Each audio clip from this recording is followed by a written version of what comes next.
to today's edition of Pegasus Test. On today's edition, we're covering the gear I used at Lynx Brutality 2023.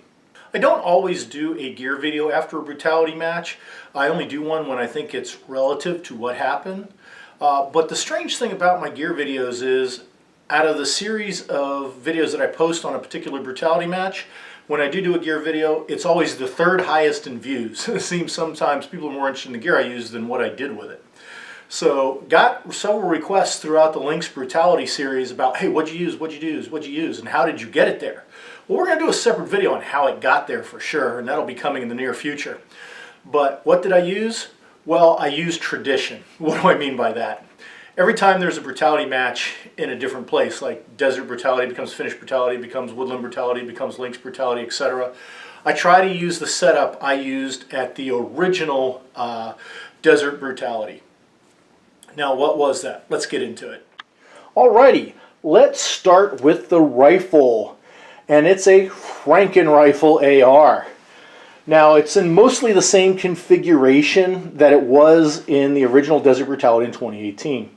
But there are a few differences. I'll put a link down in the description box below back to that video just so you can see the compare and contrast. But going over it now, the main thing was the rifle was rattle canned instead of having a gun skin on like it does now.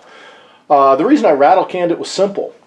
Going into Desert Brutality 2018, I would have to leave at the completion of SHOT Show to go down there. That means I'd have to be in Las Vegas with all my gear a couple months after the tragic Mandalay Bay incident.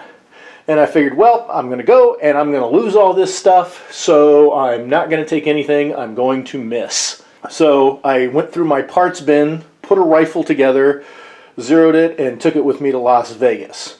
Rattle canned it because I had parts on there that were black, OD, FDE, and gray. And it just looked beyond silly. So gave it a rattle can paint job.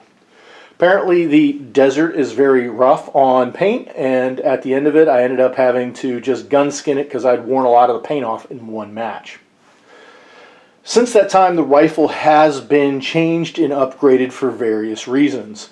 I'll put another link below to a stage I did at Woodland Brutality 2022 where I had a pretty catastrophic failure in the rifle. Since that time, I have switched out the MRO sight for the Aimpoint PRO, and it has had a new barrel installed on the rifle as well as a slight trigger upgrade. Other than that, it's been in the same condition. I've used this at as I mentioned earlier, the original Desert Brutality. I used it at Finnish Brutality in 2019. I used it at Cornfield Brutality in 2022. And now I've used it at Lynx Brutality. The rifle has always performed well. The optics, well, that's a story for another time. And I can put links below in the description box to those stories where I did explain that. So this was basically designed as a disposable rifle, and since this time going to Lynx Brutality, I was carrying my rifle as baggage instead of sending it ahead as cargo like I normally do for Finnish Brutality. Once again, the oh well, if I lose it, I'm not going to cry too hard criteria kicked in along with tradition. But the rifle performed well, and I had a great time with it. Alright, you may be asking yourself, why are there two pistols in this picture? Well, it requires a little explanation. Let's get into it. The top pistol is a Polymer 80, and I used that at the very first Desert Brutality. And I would have taken it to the first Finnish Brutality out of tradition, but Polymer 80s are a problem traveling internationally.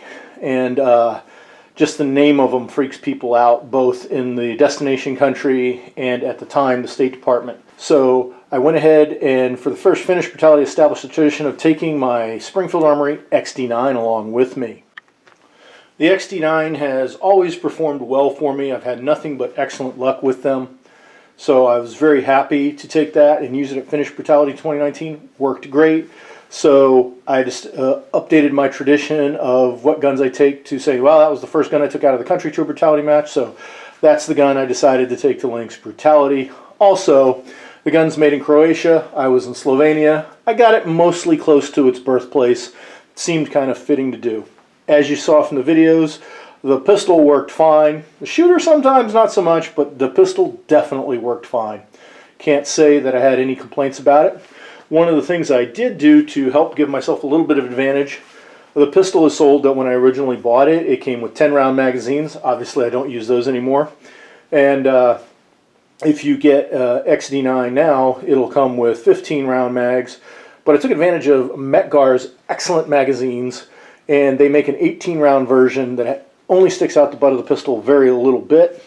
And I decided to take those along to have the little extra rounds versus just taking the standard capacity magazines. Alright, for the next gear we'll talk about is best that I wear it. And what I used to carry my magazines for open division in Lynx Brutality was the UW Gear bandolier. It holds 4 AR magazines. It's epitomized for the PMag, but other mags work with it just as well. And then I added a Blackhawk pistol mag pouch here to hold my 2 extra magazines for the XD. Now the great thing about the U-Gear pouch is it has the silent opening with this tab system here that tucks in right here under the Velcro.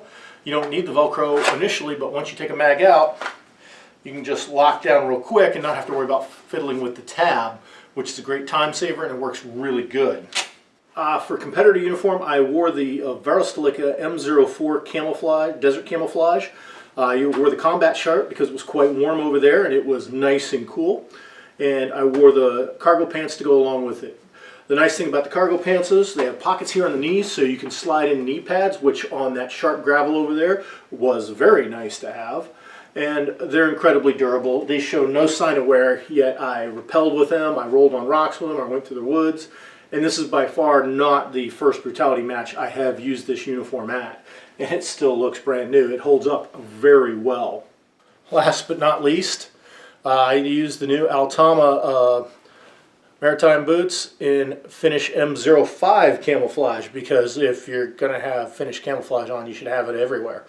These held up great. They've been performing well. I've used them at several local matches in addition to Lynx Brutality. They are holding up great. They are super comfortable. They're basically combat tennis shoes. And they're, like I said, super comfortable, super durable, and not really anything to complain about here.